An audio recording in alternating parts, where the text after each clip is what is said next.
what? Belts don't determine if you're a champion. Every night you're in the gym, when people ain't watching, every time you're running miles and people ain't watching, that's what determines you's a champion. I put my time in, and that's why I'm successful. That's the ultimate goal. It's just, if I could change one kid's life, I'm good, What can we expect from you? People gonna love me.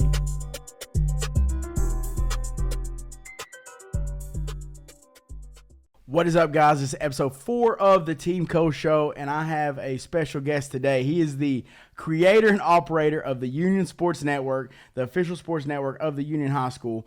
Worked for WAXM and WLSD. He is the one, the only, BJ Richardson. What's up, guys? So you get a little party lot thing. Oh, that was cool. What's up, guys? So I brought BJ on. He is the sportsman. I've talked to him time and time again at his businesses, just about different sports, different things going on. I thought, heck, with the Super Bowl coming up, why not bring him on and let him share his thoughts on football and just the pro football side and things going on in the area. So, BJ, how you doing? I'm good, man. How about you? Doing good. So coming up in a few weeks, we have Super Bowl 57, Chiefs versus Eagles. Yes. There's two really good teams, a.k.a. the Kelsey Bowl, a.k.a. the Andy Reid Revenge Tour. Yeah. So what do you think about that, man? Man, everyone loves a story. So, that's why you get 2 weeks up to the Super Bowl. You got all these stories about to pop out. The Kelsey brothers. Sirianni used to be a coach for the Chiefs back in the day. I think quarterback coach, wide receivers coach, maybe quality control. Andy Reid, of course, took Donovan McNabb and the Eagles to the Super Bowl. Couldn't get it done. To the GOAT. To the GOAT. You got all these different stories, and that's what a lot of the Super Bowl is. It's stories within the stories, because the game is really just the spectacle, but the stories are what leads to the buildup of the game that makes everything so amplified and so watched around the country. They're going to talk about Patrick Mahomes' ankle for the next 2 weeks. How healthy is he coming back from after getting injured against Jacksonville and then coming in and playing against a solid Bengals team? And if anybody watched the game, he limped quite a bit. Wasn't the old Patrick Mahomes. Had a couple of runs that did okay, especially at the end of the game when he got pushed out of bounds. Got a little extra added yardage onto that one. And no fault to his own, just doing what Patrick Mahomes does. But, you've got all these storylines that are just going to continually build until we get to the Super Bowl. See, I'm a huge wrestling fan. Yep. So, right now the biggest thing on the internet is, everybody has this. Well, yes, everybody. Everybody has this, conspiracy that, there's a script. And that the NFL's rigged. And Pat McAfee, makes a good point. He's like, do you realize how many people would have to be involved before it could be rigged or set up? It would be way too many people for it not to get out. Yeah. Too many people would have to be getting paid. So, man, right now, dude, it's hard. I mean, of course it's not rigged. I don't think it's rigged. But I think that the fact that the storyline on this game particularly is amazing. I mean, especially you have the Kelsey brothers, Travis Kelsey. I think his brother's name is Jason Kelsey. Yep. Dude, and those dudes crack me up. I mean, they're hilarious. They're entertaining. It's like Gronk 2.0, Gronk 3.0 when it comes to those guys. Did you see Jason after they scored that touchdown? Sanders touchdown. He got the little wiggle going on. Yeah, dude, that's how those guys are. I was talking to my wife about it because she asks a lot about football because, football's on. It's on in my house, usually on 2-3 TVs. And we were talking about these guys, and I was like, man, these dudes are brothers, but they're hilarious because I remember during the Chiefs bye week, Travis dresses up in full Eagles garb. I mean, almost blasphemous to the Kansas City faithful, in full Eagles garb, and shows up to the link, and he's cheering his brother on, like any brother would do. And then his brother at the same time goes back and does the same thing. And then as soon as the game's over, Jason Kelsey tweets, "Done being a Chiefs fan for the year." And it's like those are the feel-good kind of stories you get into. I think that everybody's going to keep an eye on. They're like, man, Travis Kelsey, my opinion, going to go down as the greatest tight end of all time. I think he's better than Gronk. I think he has a better position in blocking than Gronk did. Gronk could go up and get those jump balls in the end zone. He could go up and make things happen. He did in the middle of the field as well. But I think when you look at a complete football player at the tight end position, Travis Kelce will go down as the greatest. It's hard to, it's definitely hard to argue that. Travis is special, man.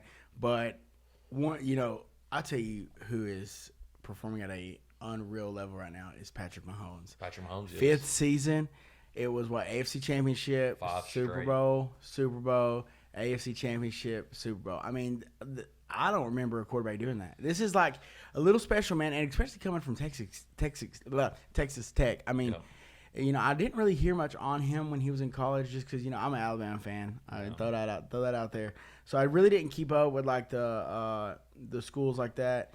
But man, has he not transitioned so crazy? I mean, and that's like the Kelce brothers coming from Cincinnati. It goes to show you, man. It's like these schools that Cincinnati had a good year last year, but it's like these schools that people really they're not in the top 4 every year. Dude, they're producing some pretty good football players. I mean, that's unreal. Which on the Eagles side, I'm super biased right now because of Devontae Smith and Jalen Hurts. Even though people say that we can't claim Jalen, I'm claiming him. Dude, just the performance that Patrick Mahomes is laying down right now. I mean, his track record is going to be hard to break. Yeah, and it's another big story coming in this year because Tyreek Hill gets traded to the Dolphins, and everybody was, Mahomes couldn't do it without Tyreek Hill because go back to that old the old Roethlisberger and AB thing. Throw it up. AB's down there somewhere. Right. Patrick Mahomes, throw it up. Tyreek's down there somewhere. Now, he doesn't have Tyreek Hill. He's still got Mecole Hardman. They brought over Marquez Valdez-Scantling from Green Bay. They brought in Juju, who's been injured the majority of the year. And he's kind of elevated the play. Of course, with Kelsey's making all-world numbers we'll talk about, as usual. But, he's got these backs coming out and providing some good minutes. He's got elevating everyone around him. And I think that's when you start getting into year 4 and year 5. Okay, is this a roster that was assembled by the Chiefs' upper management? And you can kind of compare that to the Rams. The Rams roster was bought, 100% bought. Cooper Kupp, bringing in OBJ, trading for Matt Stafford. You've got Aaron Donald there, brought in Von Miller. You bring Eric Weddle back out of retirement. You literally bought your Super Bowl, which is fine. The NFL is a business. I have no quibs with that. If you can do it, go for it. If you got the money. But then you look into this year, Eric Weddle's gone. Von Miller left. Aaron Donald's still a beast there, but they bring in Bobby Wagner, who's on the downside of his career at the middle linebacker position. Stafford's struggling. Now they're on the downside. They're not even in the playoffs. Didn't even make it to the playoffs this year. The Chiefs, as you just said, 5 straight with almost an entire new cast on the offensive side. The exception of Travis Kelce. It really does remind you of like the Patriots in the thousands, man. It does. It really does. I was only a kid when Tom Brady won his first Super Bowl and stuff, and that's how I became I am a Patriots fan. So the last couple of years have been hard for me. Yeah. But I see how it feels to be a true fan now. I mean, realistically, because I've always been since I was a child. Patriots have been winning, so now I kind of get to look back and see like, man, like. This is what it was like. How many kids probably are just now getting into football and they're Patrick Mahomes fans? Yeah. It was just because of who he is. I mean, he's done a great job at the Chiefs, and he's just getting started. Yeah. I mean, I'm you're a Patriots fan. I'm a Steelers fan. I became a Steelers fan in 2004. Roethlisberger. I'm a Steelers fan because of Roethlisberger, and then this year, Ben retires last year. I know he's got his downsides to him, and we won't get into that, but. Ben is a Hall of Fame quarterback, first ballot, 2 Super Bowl wins, several 500-yard games, thousands of passing yards, touchdowns, lifted everybody up. Now we're going over to Kenny Pickett and a new style offense. And so while we necessarily haven't had a losing season, when you're used to going to the playoffs, and as a Patriots fan, you're used to going to the playoffs, and you get into the playoffs, now you're just mad because you're not getting a high draft pick, because we were – 10 weeks ago in line for like a top 10 draft pick. Then we went on a 6-2 record for the last 8 games. Now we're middle of the pack.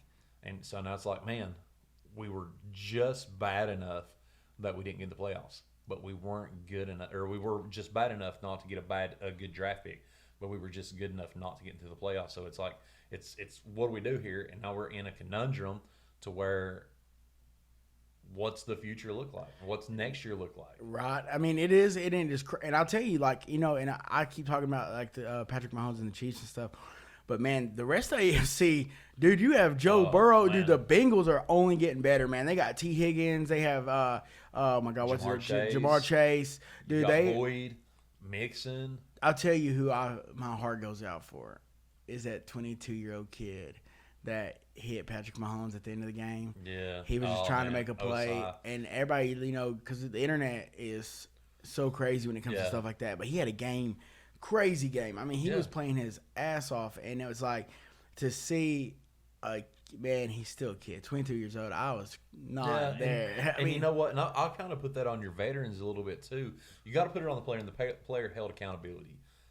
But, you know, one thing I don't like, and I'll touch on this, there was a video as they were going into the locker room. Did you see this one? They were going into the locker room, and somebody was berating him walking into one of the fellow players. Man, why'd you touch the quarterback? Like, that was Pratt. That him? It's Pratt, yeah. I mean, and you know, and honestly, like I've watched that a lot, and I've like tried to pick that apart. It was really crappy of him, but he's retiring this year. That's why because he said this is my last season. Yeah. But as a leader, you know what I'm saying? You went from not being in a Super Bowl picture to the last couple of years. These young guys have really picked y'all up and helped you. So you can't really be too mad. I mean, he took, you know, these young guys. I don't know if he was. I don't know if this is his rookie season or not. But I just know that, hey, man, like that. These younger guys are the reason why you even got to play in a Super Bowl. So be thankful. Joe Burrow, you know, has came in and changed the culture in Cincinnati. You know, we play them twice a year, so I get to see it. My cousin is a huge Cincinnati fan. One of my good friends, huge Cincinnati fan. So, you know, the trash talking is there all the time. So you always hear it and you always see, you know, what's the Bengals done this week? And they have slowly come from the cellar of the AFC North to now they're expected to be at the top two. Dude, and then you got the ones creeping up like Trevor Lawrence, dude. He's good. You know, you got Urban Meyer out of Jacksonville, who I still think never should have had an opportunity to coach in the NFL. I don't think he's a pro coach at all. Especially after the Ohio State ordeal. Well, after the Ohio State, but you know, you look at long term. You know, Nick Saban came in when he was at Miami, wasn't terrible, wasn't great, wasn't terrible. Steve Spurrier, awful. Mm-hmm. Some of these college coaches don't translate. Some of them do. Man, it's a different game too. It's a completely different game. I don't even think that it's like in my mind. I don't even think that it's like that they don't know football. I think when you get to the NFL, it is personnel. Personnel, and it's a business. Like it is a real you know, it's different when you go and you talk to a high school kid and you talk to him and like you know you're trying to motivate him. Hey, come win a national title. Well, before the NIL deals, and so that was like a big thing. But then you get like nowadays, I mean, you get people in the NFL, they're making millions of dollars. It's like, you know, you're constantly figuring out and if you don't do your job, you're getting fired. So it's like, dude, it's a motivation factor. The motivation factor is different. And you look at this, you know, especially for the NIL, you know, it was before. I tell you to run 20 win sprints as a coach in college. You're going to run them or you're going to be off the team or you're not getting starting reps that week. Well, everyone in the world knows what these NFL players are getting paid. You know, the contracts are out there. So you're not going to run Odell Beckham Jr. You're not going to run Myles Garrett. You're not going to run these guys and threaten their jobs because they're making the bank, which I know OBJ is not on the team right now, but he's going to be. Yeah, but you're not going he's to a good player. He is a star. I mean, Yeah. and he had that one catch and it went viral, and I was like, well, is he really good? But then last year, I mean, he done. Last year elevated Matt Stafford and Cooper Kupp too. Mm-hmm. Really helped that. And that's another thing in the NFL now. The dynamic has changed. You can't have that one-star wide receiver. You're not going to see the Randy Moss domination right here. You're going to have one player that's going to get some great grabs. Justin Jefferson this year for the Vikings, but who's on the backside?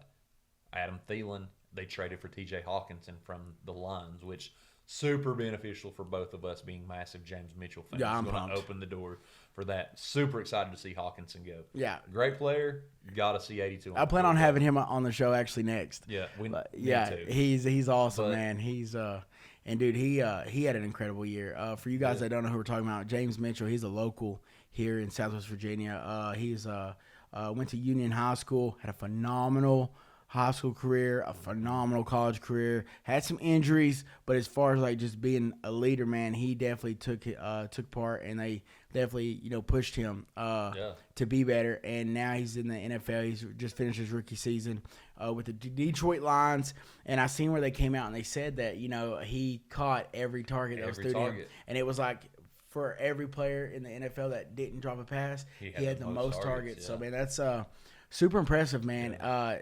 And I'm excited to see. That's another team, dude. The Lions didn't do half bad, dude. They're gonna.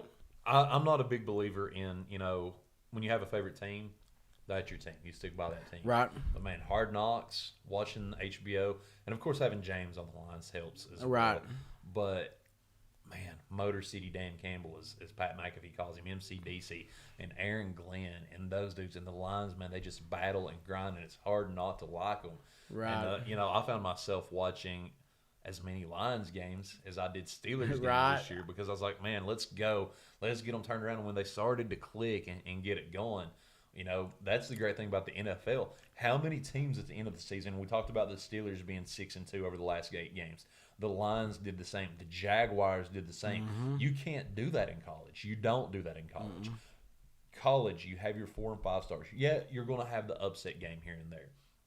Only at the professional level are you going to be able to break down a team mid-season and change your entire trajectory. Look at the Bucs. The year Tom Brady first year in, they were awful before the bye week. Had the bye week. Tom Brady got into the offensive coordinator's room, talked with Byron Leftwich. They changed how both of them saw the game. Super Bowl, Dude, that was awesome to see him do that too. That was incredible. I don't know how you don't go after Brady as a coach, but I highly doubt Tom Brady ever wants to come back and be a coach. It's like Peyton Manning.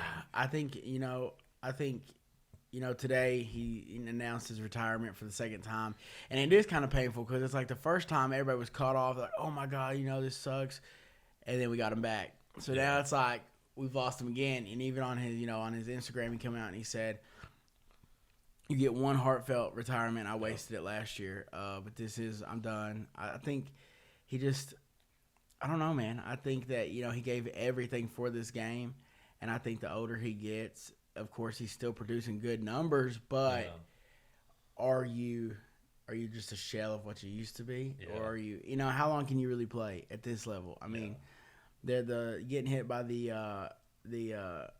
Aaron Donald, 300+ linemen each and every week.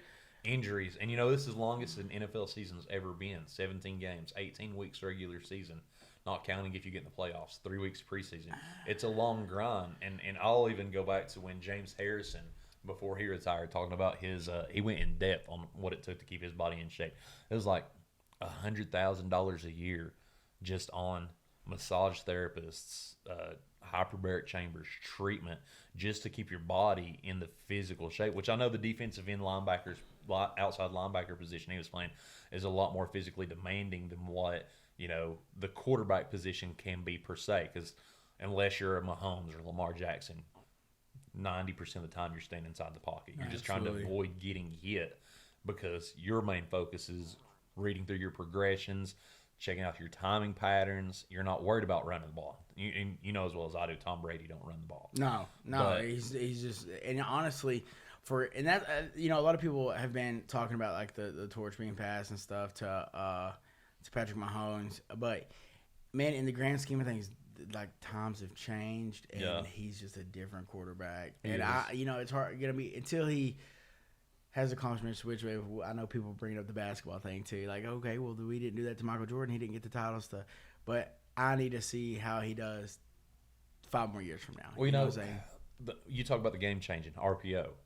I mean, those are the 3 letters that have changed the game more so than anything. RPO.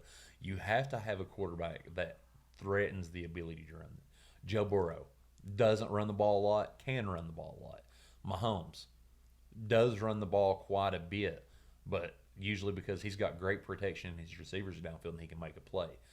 You look at, as I talked about this year, Steelers offense changing. Kenny Pickett, RPO, a lot more ability to keep that defensive end honest when you've got someone who's running, even a 4.8, 4.9 40 versus, Ben and Tom probably in the high 5s running a 40-yard dash.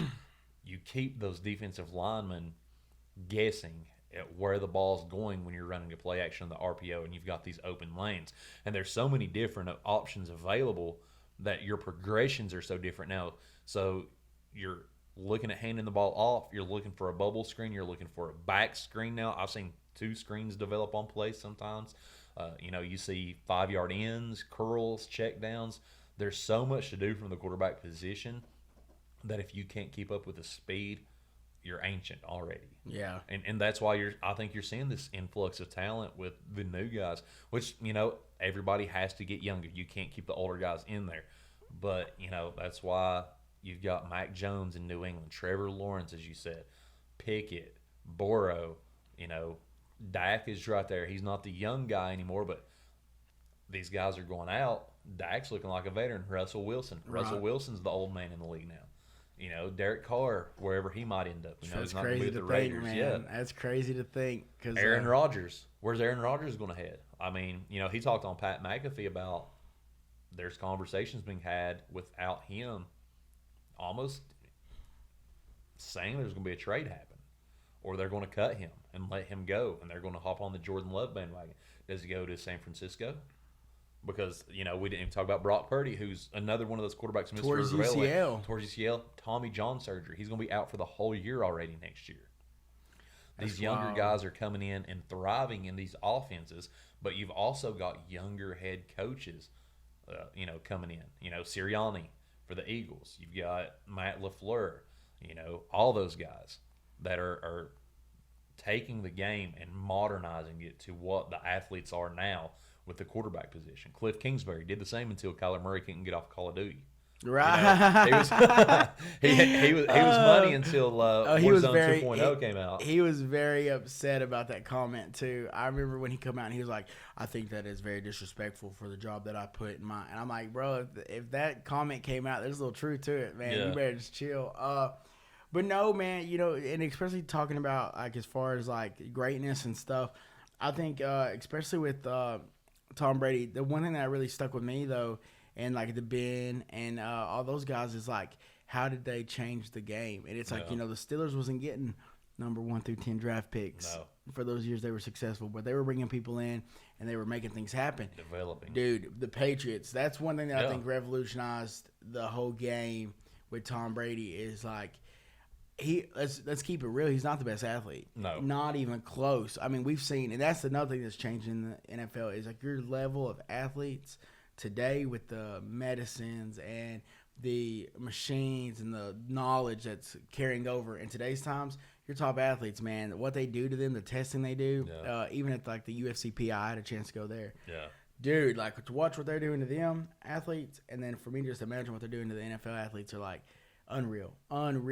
But to see how they brought back in the early 2000s, how Tom Brady, Ben, those guys made everyone around them play to them. You know what I'm saying? They really brought their game up. So I think it's too early to say if Patrick Mahomes goes down as the greatest, but he's a great. He's already great. I mean, he is phenomenal. I mean, he could retire after the Super Bowl. Not saying he does. He could retire after the Super Bowl. First ballot. Dude, amazing career. I mean, he has most quarterbacks play for 15 years, 10 years, and not have these accomplishments. And I saw something earlier on Twitter actually. A guy was talking about Tom Brady, and they were posting off his accolades: 7 Super Bowls, 5 MVPs or 5 Super Bowl MVPs, 3 NFL MVPs. So many Offensive Player of the Years, all this stuff. They're like, now post how many times he had a top 10 scoring defense and all this. And I'm like, it's a team game. He is great for this long because it's a team game, and he's able to play inside a team system, and has done it with 2 different teams. Granted, the Buccaneers had a great defense the year they won the Super Bowl. The Patriots always had great defenses. Show me a team who hasn't had a great defense that had success. That's the reason the moniker is defense wins championships. It's why Alabama has stayed on top for so long. It's why Georgia is staying on top now. Dude, their defenses, offense amazing. Wins games. Offense is flashy. Everyone likes to see George Pickens go up and one-hand it behind his head. They like to see Justin Jefferson hurdle a defender and take one to the house. But what you don't see is when Minka Fitzpatrick comes and picks one off to seal a game, or you've got Joey Bosa coming around the edge and strip sacking the quarterback, and that shuts the game down in itself. Because that defense, when they get a win, it's not just the win, but you're almost getting in your opponent's head that I'm going to do this the entire game to you. There's nothing you can do to stop it. It's the energy, the offense man. Can be the offense can be stopped, but if the defense is rolling, it's all day long. And you're talking about field position, yeah, things like that. Like defense is, it really does. It sets the tone, man. You know, you can have a great offense, but if you have a great defense to counter that and you really put it on them, I mean, it's now like this weekend, for example, we did see how the San Francisco's defense was amazing. And then they did play against, the Eagles. They played the Eagles, yeah. But you know what? And this is what I'll say this. The offense does have to produce, because how many snaps was the Eagles' offense on the field against that defense? The defense was just wore down and wore down, wore down. And not to take anything away from Jalen Hurts and those guys, because Jalen Hurts is phenomenal. I'm a huge Jalen Hurts fan. His story is... It's remarkable to go through what he did. Starter at Alabama. Takes them to the national championship game. Gets benched in the national championship game in the end. Tua comes out. Loses the starting job to Tua. Stays an entire year in Alabama. Doesn't transfer midseason. Doesn't transfer before the season, knowing he's not got the starter role. Waits an entire year. Goes to Oklahoma. Balls out. Goes to Philly. Plays as a rookie. Gets benched. Comes back out with new head coach. He's a Super Bowl quarterback now. Dude. Playing like it. Could be considered a viable candidate for MVP.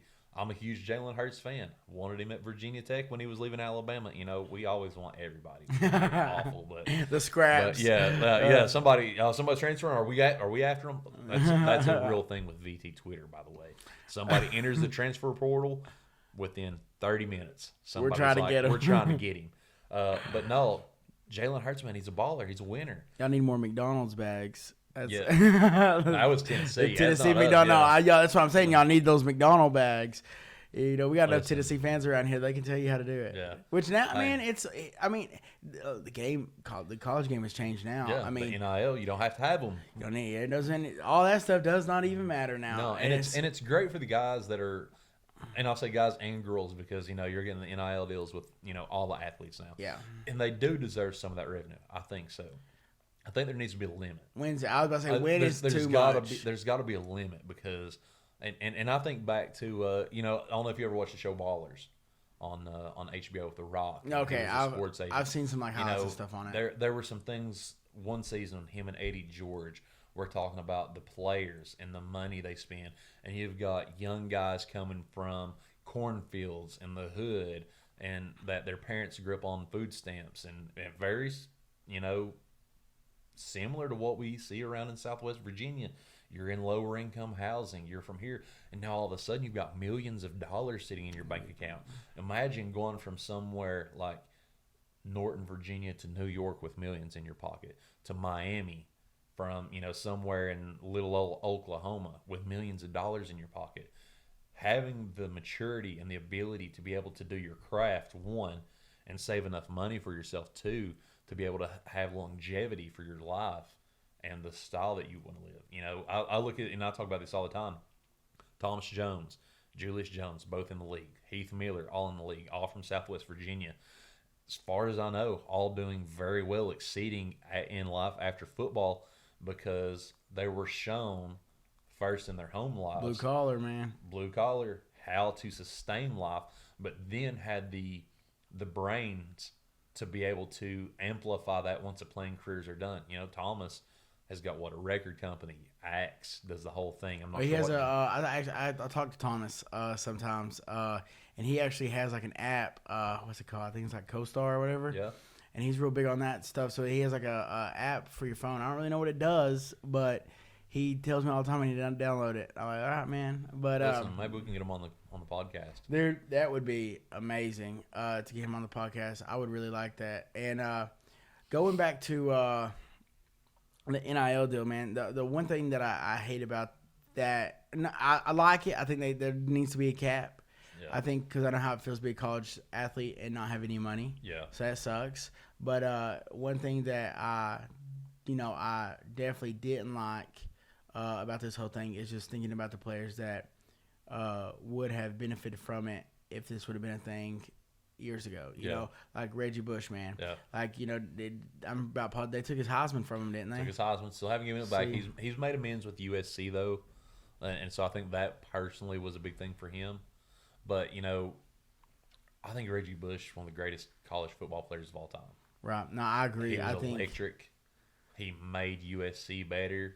And up until Vince Young thwarted them in the national championship game, you had an all-star cast there at USC. And it was built with money. And a lot of these teams are built with money. And they just don't get caught. They just don't get caught. They just don't get caught. And now it's to the point to where it's kind of like you're kind of just getting rid of the, hey, instead of us playing the don't get caught games and the ones that don't get caught are the ones getting blessed, we're just going to, it's okay. We're just going to leave it up. Which, man, it does change the dynamic of football for college. I hope we won't see the effects until 10 years from now. No. You know what I'm saying? The Nico going to Tennessee for $8 million is crazy to me, though. Nick Saban said he had a guy come to him and said, hey, I'll come to your school, but I'm asking for, I think he said $500,000. And you put my girlfriend through law school at Alabama. And he said, you need to find another place to play football. Yeah. I think when coaches see Nick Saban doing that, maybe your Tennessees that kind of are dying for a national title, they may drop money. But I think a lot of coaches are going to be like, well, we can't let these players tell us what to do. We're still colleges, Maybe. We'll see. Like I said, it'll be about 10 years from now. We'll finally get to see what really is going to go with the deals and the money that's, rotating within the college careers of these kids, man. But I can't get over the $8 million thing. No, that's crazy to me. Say he goes there next year behind Joe Milton. It's like, how's that go? I mean, because he's gonna come in. If you're the $8 million man, you're gonna feel like you should start. You're starting behind the backup. I just don't see that going down well. And who knows? Maybe he's a team player. I mean, he plays for a good program now, so I mean, he may know the ropes. But he seems like it from what I've seen. Of course, I've kept up with Tennessee a little bit, local team. But also Hendon Hooker, my guy from Tech. Always, man, I was a huge Hendon Hooker fan. But Nico, I saw he actually was on the sidelines during their bowl game against Clemson. His jersey on, wasn't padded up though. But he's been at spring practices and anything and everything he can. And I think you can see when a kid like that shows up and is already putting in the work that they're serious about the team aspect. Yeah, you want the personal gain as well, because at the end of the day, everybody in college is trying to win a national championship and trying to get to the NFL. That's just how it is. If you've got somebody out there that says they're not, they're lying to you. Right. Everybody wants that paycheck. Everybody wants to be paid to play. So when you've got a kid that's coming in and showing that he's going to do the work to do it, I think you can take him serious in that. Yeah, he's there for the team because he understands that the team is there for him too. It's a give and a take. There's no I in team, but there is a me, and me is going to the NFL because of this team. Right. No, 100%. No, nobody's getting to the NFL without the team.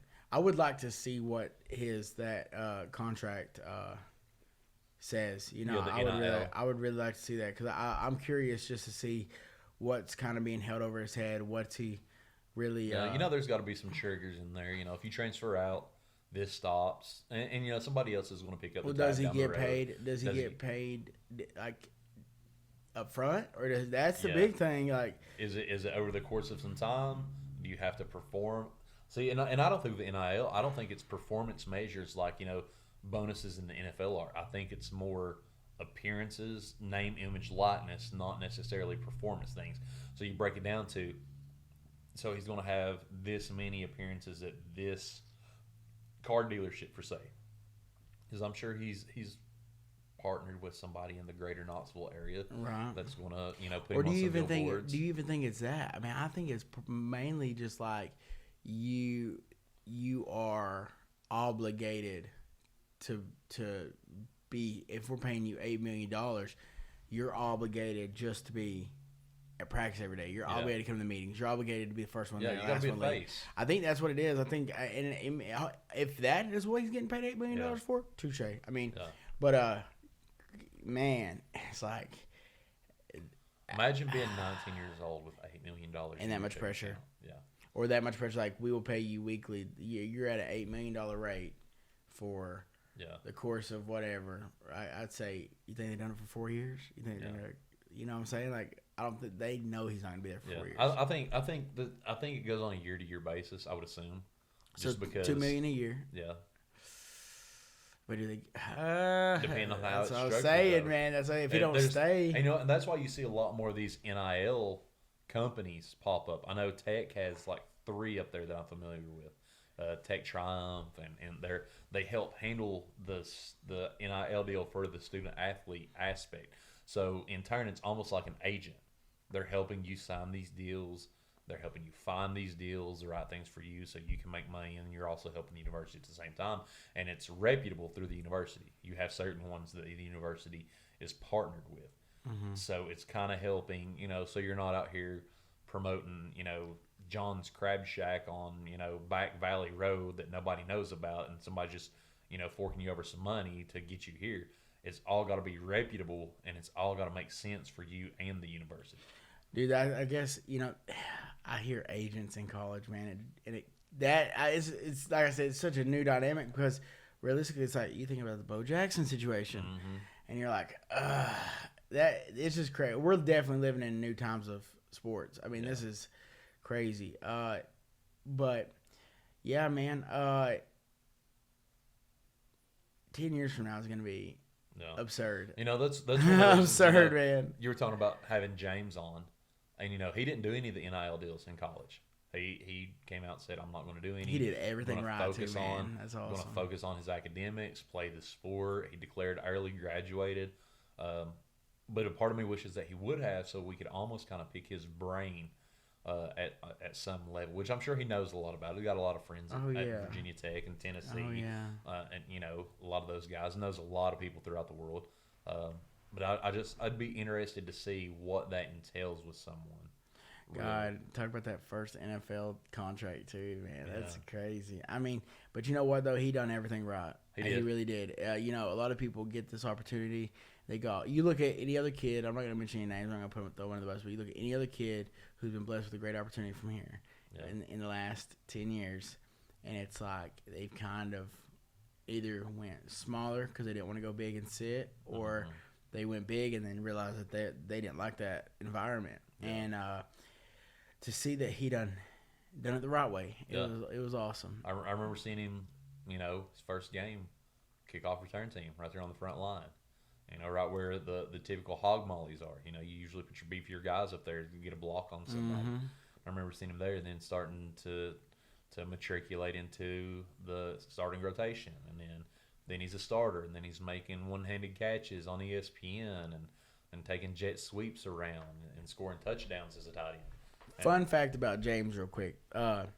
So, like this season, of course, the backup to the backup to the backup to the backup was Christian McCaffrey. Yeah. At Tech, James was the fourth. Yeah, James was number 4. So when I seen that, I thought that was cool. But he played quarterback in high school. And that's what I'll say about the team aspect. He was a tight end. Their quarterback tears his ACL in the second game of the year, his senior year. They convert James to a quarterback, and he ran a wildcat package. I mean, let's be real. That's what they ran. But he could, athlete he is. He could throw the ball.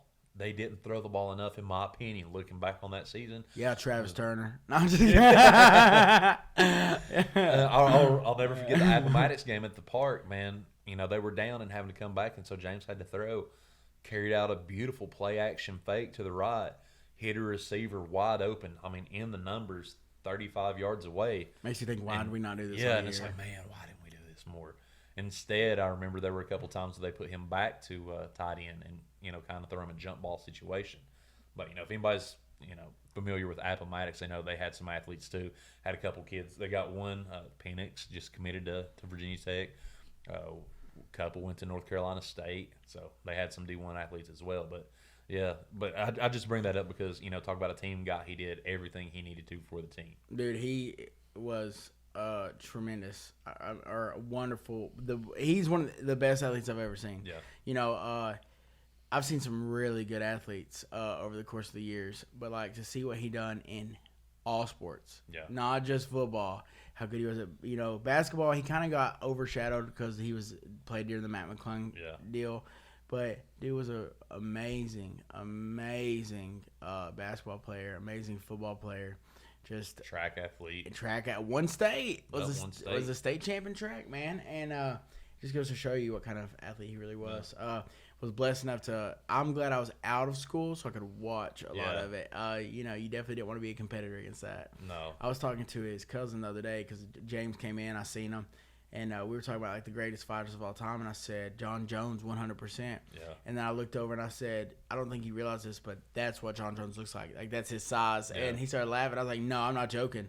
Like James, that's how big and how thick he is. That's how John Jones looks, man. Yeah. So it's like.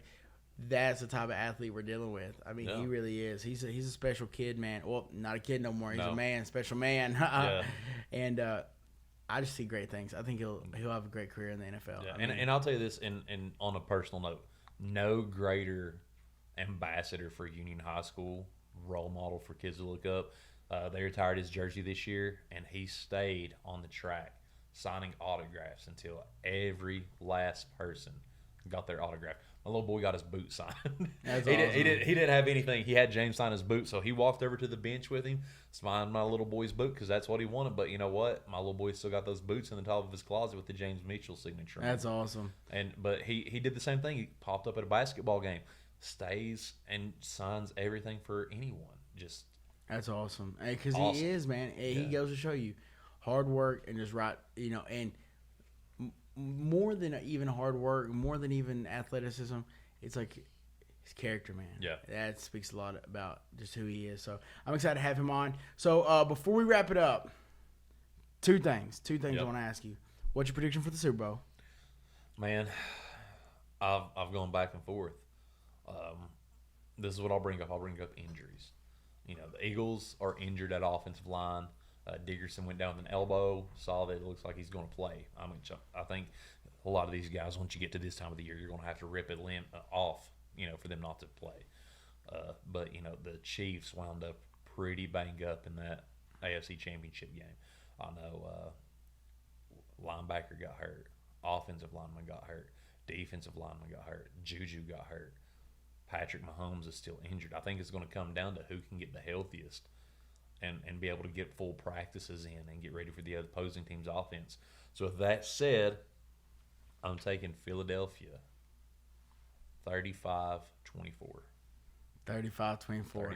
That's close to mine. My prediction is 31-28. Yeah. I think it's going to come down to a field goal. It's going to be a good game. I'm a firm believer it's going to be a good game. And one more thing. So all the years of – because a lot of people don't know you're a successful business owner. So I'm going to throw that out there. Shout out to Huddle House. But, yep, the Huddle House. They are not sponsoring me, but they need to. But if you go back and talk to the kid, BJ, the 12-year-old kid, what would you say to him? Man, honestly. What advice would you give him? At 12 years old, there was a transition time in life. You were going from – I went to Appalachia, so we didn't have middle school. You went from elementary school to high school. And so just not thinking big enough yet because I was still small pond mentality. Just try to take in everything that you can, do as much as you can, and try to be the best version of yourself that you can during that time. Because while 12 years old may not seem like, there's so much riding, and I've got a 14-year-old son. Well, he'll be 14 on Friday. I've got a 12-year-old daughter. I've got an 11-year-old daughter. And then I've got a 4-year-old son. And kids today at 11, 12, and 13 and getting ready to be 14 have so much more on their plates now, and they have such a bigger world to look forward to than what I felt like I did at that time. It's just soak everything in, stay as young as possible, but learn as much as possible. Enjoy your time as youth, but soak as much in, especially with experiences and being able to see things like You know, and I'll bring up James once again. Getting to see James Mitchell play at Union. You know, I got to see Thomas Jones and Julius Jones up close. You know, Travis Turner, we talked about coach at Union. A lot of people don't realize that he played at Virginia Tech, played linebacker before he transferred to Eastern Kentucky, wanted to be quarterback, had a pretty good quarterback at the time. So, I mean, Michael Vick was there. Yeah, I mean, so, yeah, it's kind of hard. kind of understandable there. But getting to see a lot of these players, and especially, you know, when you look at the female side of things that we're getting to see, you've got one of the best basketball programs in Virginia at Central with Robin Dotson and those girls. Seeing some of those players come up. Emma McCamus is there now. He's had several players go D1. Get out and see these things and enjoy these things. And then take experiences that you see and continue on with your life as your children go. Because I like to go things. We talk about it all the time. I'm going to a concert. I'm going to a game. I'm going to a game. I want my kids to take their kids to games. I want them to go experience things in life, not just be set on one way. You know, you have to work, but enjoy everything, learn everything, and just keep your head above water. That's awesome, man. Hey, thank you for coming on, brother. Appreciate it. It was a privilege. And, yeah, man, definitely have you back when some more sports stuff going on. Yeah. My mic's actually died as soon as he was finishing, so it'll have audio on the cameras. But, yeah, man, that was a good one. Good one, and I can't wait for the Super Bowl. So thank you. Yeah, hey, you know what? WrestleMania Yes. show. That's what we need to do. You know what? Belts don't determine if you're a champion. Every night you're in the gym, when people ain't watching, every time you're running miles and people ain't watching, that's what determines you's a champion. I put my time in, and that's why I'm successful. That's the ultimate goal. It's just, you know, if I could change one kid's life, I'm good, you know. What can we expect from him? People gonna love me.